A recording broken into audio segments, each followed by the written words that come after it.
Hello everyone. Today I will discuss the preface to lyrical ballads, which is written by William Wordsworth. The preface to lyrical ballads William Wordsworth ने क्यों लिखा, सबसे पहले हम ये जानेंगे एंड क्या है. वैसे तो ये उनका क्रिटिकल वर्क है जिसमें उन्होंने क्रिटिसिज्म के ऊपर लिखा है कि पोइट्री को कैसे लिखा जाना चाहिए और पोइट की क्या क्या क्वालिफिकेशंस होती हैं. लेकिन ये बता दूं आपको कि जो लिरिकल बैलेड्स है, lyrical ballads is a poem collection. किसका? S T. Coleridge and William Wordsworth का. तो लिरिकल बैलेड्स एक पोएम कलेक्शन है S T. Coleridge and William Wordsworth का, जिसमें 29 पोएम्स टोटल हैं, जिसमें कि 4 पोएम्स आपकी एस.टी. कोलरिज की है, रेस्ट पोएम्स विलियम वर्ड्सवर्थ की है. तो ये लिरिकल बैलेड्स एक पोएम कलेक्शन था जिसको इन्होंने 18th सेंचुरी में पब्लिश कराया. फर्स्ट ईयर पूरा ऐसे ही पब्लिश करा दिया, सिर्फ पोएम कलेक्शन. लेकिन क्योंकि इन्होंने अपने इस पोएम कलेक्शन में सारी पोएम्स में जो लैंग्वेज यूज़ करी थी वो बिल्कुल नई लैंग्वेज यूज़ करी, जो थीम्स यूज़ करी थी वो कंटेम्प्रेरी पोइट से यानी उस वक़्त के पोइट से अलग हट के की थी. तो लोगों को थोड़ा सा ये लगा कि ये कैसी पोएम्स हैं, कितनी अजीब पोएम्स हैं, कितने अलग इसमें कौन थीम्स वगैरह हैं. तो इसको बताने के लिए लोगों को कि हमने क्या सोच के इस पोएम्स को लिखा है, इस वजह से उन्होंने ज़रूरत महसूस करी कि अब जब सेकेंड पब्लिश हुई लिरिकल बैलेट्स, उनका पोएम कलेक्शन दूसरे साल, तो उन्होंने उसके साथ एक प्रस्तावना, उसके साथ एक लेटर्स भी पब्लिश कराए, जिसको कहा जाता है प्रीफेस, मतलब कि प्रस्तावना की. लिरिकल बैलेट्स के अंदर हालांकि है क्या, that is called preface. So preface to Lyrical Ballads is the introduction of the collection of poem lyrical ballads which was composed by the mutual coordination of S.T. Coleridge and William Wordsworth, जिसमें 4 poems आपकी William Wordsworth ST. Coleridge की थी and rest poems William Wordsworth की थी. बात कर लेते हैं जो ये प्रीफेस टू लिरिकल बैलेड्स है. Actually this is the manifesto of romantic movement. Manifesto कहते हैं घोषणा पत्र को, यानी कि जब रोमांटिक मूवमेंट आने लोग लाना चाह रहे थे, विलियम वर्ड्सवर्थ क्यों लाना चाहते थे हम बात करेंगे.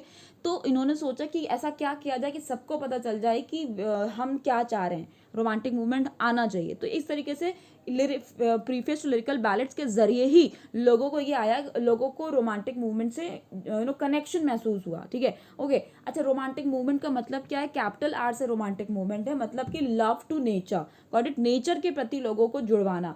तो रीजंस यहाँ पे ये थे.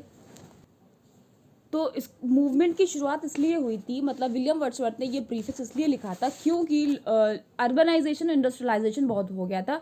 मतलब लोग जो है इंडस्ट्रियल्स हो गए थे और रूरल लाइफ से दूर जा रहे थे, अर्बनाइज हो रहे थे एरियाज. ओके, हर कोई जो है अपनी जॉब के लिए बाहर जा रहा था. ओके, इसके अलावा आपको पता होना चाहिए 18th सेंचुरी से पहले पहले, यानी कि रोमांटिक मूवमेंट से पहले पहले न्यू क्लासिकल एज थी. तो न्यू क्लासिकल राइटर जो थे उनका जो लिखने का तरीका था बहुत ही अलग था. मतलब वो कॉमन थीम्स नहीं लेते थे, एक्स्ट्राऑर्डिनरी थीम्स लेते थे, और उनकी जो लैंग्वेज होती थी वो बहुत बहुत टिपिकल होती थी, और वो हमेशा रूल से जो है अडी रहते थे, चिपके रहते थे.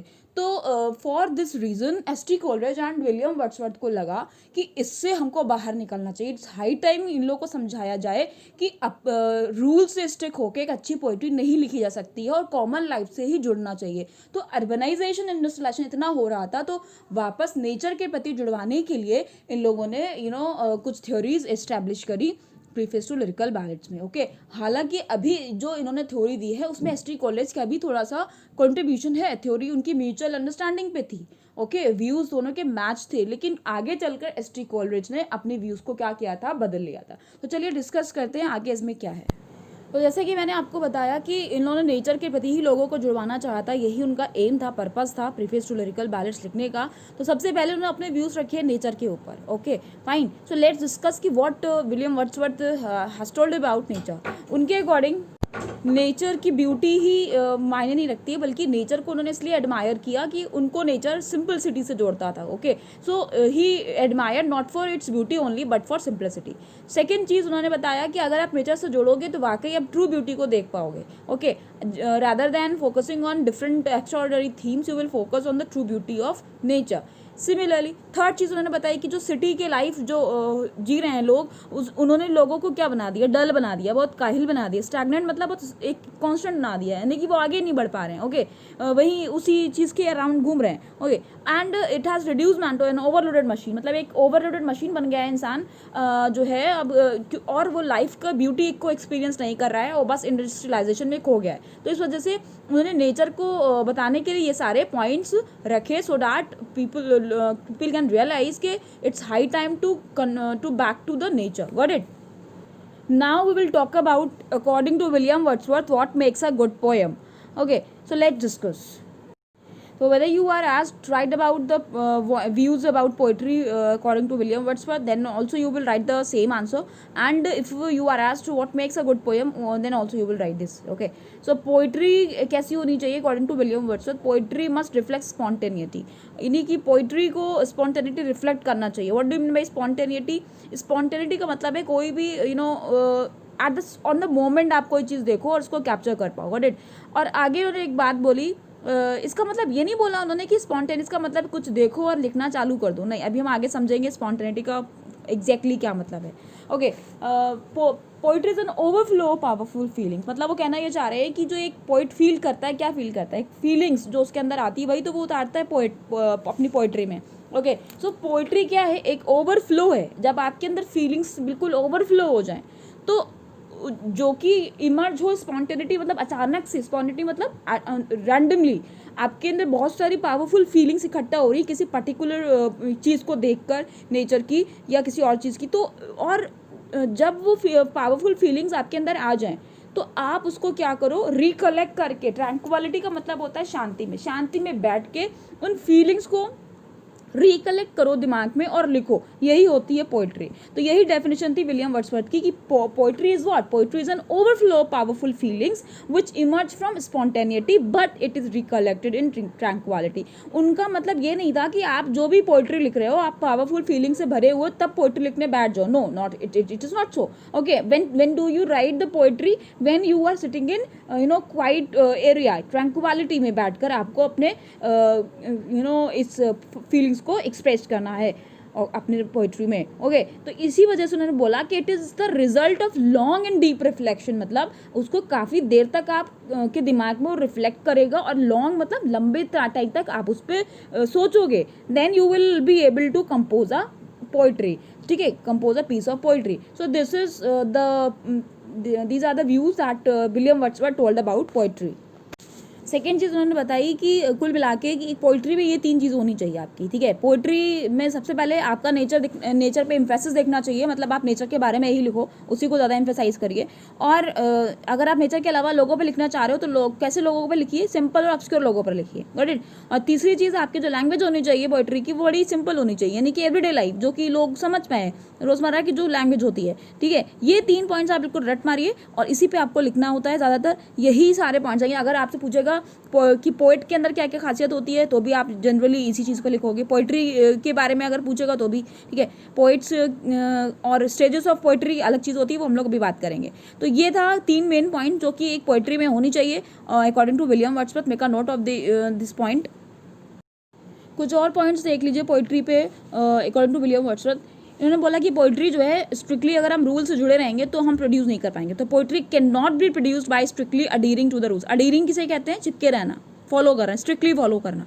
तो रूल्स को स्ट्रिक्टली फॉलो करके आप एक अच्छी पोएम नहीं लिख सकते हैं. Laid down by the classicist, मतलब कि जो लोग गुजरे हैं क्लासिज्म, क्लासिकल वर्क्स जितने लिखे हैं उनको कहते हैं क्लासिसिस्ट. तो उनके जो रूल्स हैं अगर आप उनसे अडीर रहेंगे, चिपके रहेंगे तो आप अच्छी पोएम नहीं लिख पाएंगे. ठीक है, it must flow out naturally and smoothly from the soul of the poet. और आपके जो वर्ड्स आने चाहिए पोएट्री में वो नेचुरल होना चाहिए, मतलब बिल्कुल पॉम्पस नहीं होना चाहिए, बनावटी नहीं होने चाहिए, और आपकी आत्मा से वो वर्ड्स निकलने चाहिए. ओके, नेचुरली होना चाहिए, स्मूथ होना चाहिए, नेचुरल होना चाहिए आपकी वर्ड्स पोएट्री में. Got it? ओके, नेक्स्ट उन्होंने बताया कि it is never an immediate expression of such powerful emotion, जो कि मैं अभी आपको बता चुकी हूँ कि इमीडिएटली आप कोई अपने कुछ ऑब्जर्व किया और फौरन उसको आप इमीडिएटली नहीं लिख सकते हो.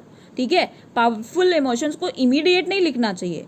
एक जो अच्छा पोएट है वो इमोशंस को पहले क्या करेगा, अपने अंदर लेगा, यानी कि उसके अंदर पावरफुल इमोशंस का भंडार भर जाएगा, और जब भंडार भर जाएगा then he will ponder. Ponder मतलब क्या होता है, सोचना, विचार करना, ठीक है, बहुत देर तक सोचना, उसे कहते हैं पॉन्डरिंग, ठीक है।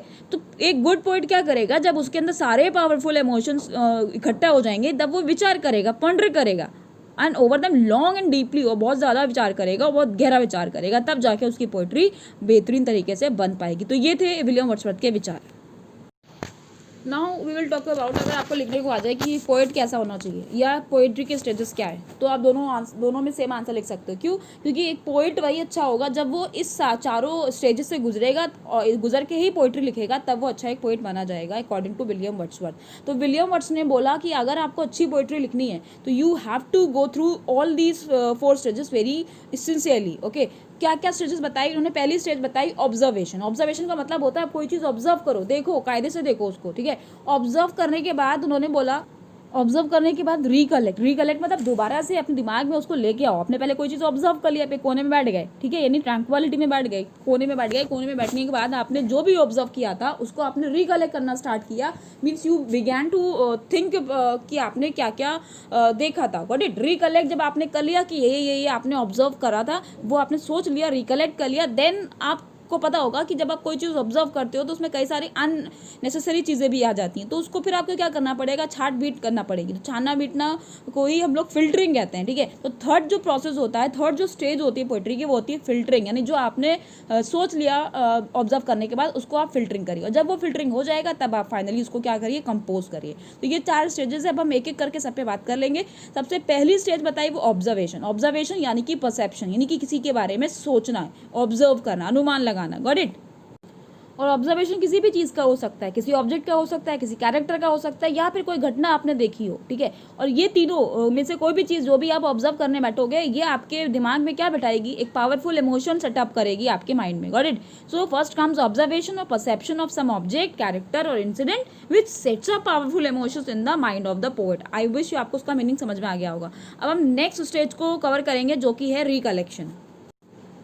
रिकलेक्शन के बारे में मैंने आपको बताया, कॉन्टेम्पलेट करना, यानी कि विचार करना, यानी जो आपने देख लिया, ऑब्जर्व कर लिया किसी कैरेक्टर को, किसी इंसिडेंट को, ठीक है, तो उसको फिर आप क्या करोगे, मैंने बताया था एक कॉर्नर में बैठ के, कॉर्नर बोले तो ट्रैंक्विलिटी मतलब कि शांति वाले एरिया में बैठ के आप उसको क्या करिए, रिकलेक्ट, दोबारा से सोचिए बैठ के उसको। क्यों दोबारा से सोचिए? बिकॉज जब हम ऑब्जर्व करते हैं हमें कई सारी चीज़ें दिखती हैं, उसमें अननेसेसरी चीज़ें भी होती हैं, तो आप सारी चीज़ें क्या कर रहे हो, अभी बैठ के रिकलेक्ट कर रहे हो, ठीक है। ओके, एंड इस प्रोसेस में सबसे ज़्यादा जो रोल होता है वो किसका होता है, एक पोइट की मेमोरी का होता है, यानी उसकी मेमोरी में कौन कौन सी चीज़ें उसने फिट कर रखी हैं, ठीक है, कॉन्शियसली और अनकॉन्शियसली। कभी कभी ऐसा होता है कि हमने कोई चीज़ देखी बैठ के, उसमें कोई चीज़ हमें ज़्यादा अच्छी लगी, हमने उसको कॉन्शियसली देखा, कोई चीज़ ज़्यादा अच्छी नहीं लिखी तो हमने उसको अनकॉन्शियसली देखा। लेकिन एक पोइट क्या करेगा, पोइट को सारी चीज़ें अपने पोइट्री में डालनी होती है, ठीक है। ओके, तो इस वजह से वो क्या कहना चाह रहा है, विलियम वर्ड्सवर्थ क्या कहना चाह रहे हैं इसमें, ये कहना चाह रहे हैं कि जो ये जो स्टेज होती है, इसमें मेमोरी जो होती है वो काम करती है आपकी, ठीक है। आपके उन दिनों में आपको लेके चली जाएगी जो आपने ऑब्जर्व किया था, क्योंकि ऑब्जर्व करने का मतलब ये थोड़ा ना कि 1 घंटा पहले आपने कुछ देखा और 1 घंटा बाद आप लिखने बैठ गए। नो, पोइट्स क्या करते थे, पोइट्स ऑब्जर्व करते थे, जो 1-1 महीने बाद उसको लिखते थे कि 1 महीने पहले कहीं गए, उसके बाद उनको नहीं मिला टाइम, समय नहीं मिला, या फिर देर में लिखी पोयम उन्होंने, तो ऑब्जर्व करा उन्होंने कब, बहुत महीने पहले, बहुत सालों पहले, लेकिन अब उस पर वो पोइट्री लिखना चाह रहे हैं, तो क्या है, तो मंथ्स और ईयर्स से पहले ले जाती है आपको वो मेमोरी, जहाँ और अनकॉन्शियसली जहाँ पे आपने उसको देखा था, ठीक है। ओके, अब उसके बाद वो कहते हैं कि इसी तरीके से, और जो इंसिडेंट आप याद कर रहे हो वो इंसिडेंट आपको ऐसे भी एक्सपीरियंसेस को ऐसे भी चीज़ जगह पे ले जाएगा जहाँ पे आपका माइंड कई दिनों से गया ही नहीं है। अनएक्सप्लोर्ड रीजन, अनएक्सप्लोर्ड मतलब आपने उसको सर्च ही नहीं मारा होगा। कभी कभी होता ऐसा है कि जब हम किसी, मान लीजिए लेक एरिया पे कोई पोइट्री लिखना चाह रहे हैं, तो जब आप पोइट्री लिखना स्टार्ट करोगे तो आपको याद आएगा कि यार इस कोने में क्या था, उस कोने में क्या था, आप थोड़ा सा अनएक्सप्लोर्ड रीजन, यानी जहाँ आपका माइंड अभी तक नहीं गया, अब वहाँ तक भी आपको ले जाना पड़ेगा। तो small similar kind of incident triggers the poet मतलब पोएट को ट्रिगर करती है और आगे बढ़ाती है, मोटिवेट करती है कि भाई तुम वो भी एक्सपीरियंसेस को याद करो जो तुम्हारे माइंड में अभी अनएक्सप्लोर रह गया था। Got it? तो अनएक्सप्लोर्ड रीजन्स ऑफ माइंड की तरफ से भी हमको पिछली चीज़ें सोचनी पड़ती है। अब हम बात करेंगे थर्ड स्टेज की, जो कि होती है फिल्टरिंग। फर्स्ट स्टेज में क्या क्या पोएट ने ऑब्जर्व किया, ठीक है, ऑब्जर्वेशन के बाद क्या किया, उसको रिकलेक्ट किया। रिकलेक्ट के लिए क्या सबसे इंपॉर्टेंट चीज़ रोल प्ले करती है, वो की मेमोरी। अब जब आपने सब कुछ याद कर लिया, उसमें फिर आप क्या करोगे, non essential elements, unnecessary element जो हैं, जो कि आप नहीं डालना चाह रहे हो, आपको लग रहा है कि वो पोइट्री का इंपॉर्टेंट पार्ट नहीं बनेगा वो चीज़, तो आप क्या करोगे, उसको आप फेंक दोगे, उठा के हटा दोगे, रिमूव कर दोगे। इसी को कहते हैं फिल्टरिंग। पानी को फिल्टर करके पीते हैं ना हम लोग, पानी के अंदर जो गंदगी होती है उसको हटाते हैं। इसी तरीके से पोइट्री में जो अननेसेसरी नॉन एसेंशियल एलिमेंट्स है उसको क्या करना होता है, according to William Wordsworth, filter करना होता है। Got it? तो थर्ड स्टेज ऑफ फिल्टरिंग, वेरिन का मतलब क्या होता है, जिसमें थर्ड स्टेज फिल्टरिंग की होती है, जिसमें एक पोइट को क्या करना होता है, पर्ज्ड ऑफ मतलब सफाई करना होती है, हटाना होता है नॉन एसेंशियल एलिमेंट्स को। और इस तरीके से वो क्या करता है, अपनी पोइट्री को उस अकॉर्डिंग बनाता है कि जो एक सब सारे इंसानों से बात कर सके आपकी poetry. That's makes your poem communicable to all man. यहाँ पे एक्सपीरियंस का मतलब क्या है, जो एक्सपीरियंस आप डालोगे वही तो आपकी पोइट्री बन जाएगी। बात समझ में आ रही है? तो पोइट्री आपकी कैसी हो जाएगी, कम्युनिकेबल हो जाएगी, यानी लोगों से बात करने लगेगी अगर आप फिल्टरिंग करोगे। उसके बाद चौथी स्टेज होती है आपकी एक्चुअल कंपोजिशन, मतलब अब आप लिख सकते हो, now you are able to compose your poetry. Got it? And लिखा हुआ है the poet seeks to conveys emotions through print and turns into a communicator, मतलब कि थ्रू प्रिंट, यहाँ पे प्रिंट का मतलब है मेमोरी, यानी मेमोरी के जरिए उसने क्या किया, इमोशंस को कन्वे किया, अपने दिमाग में एक जगह उसको स्टोर कर लिया। अब उसको क्या कर रहा है, वो अब उसको कम्युनिकेटर बना रहे हैं, यानी कि उसी चीज़ों को बोल रहा है, ठीक है, एक्सप्रेस कर रहा है। तो अब वो क्या कर रहा है, कम्युनिकेट कर रहा है वो सारी इमोशंस, ठीक है, जो उसने अभी रिकलेक्ट करके फिल्टर करे हैं। Got it? ओके।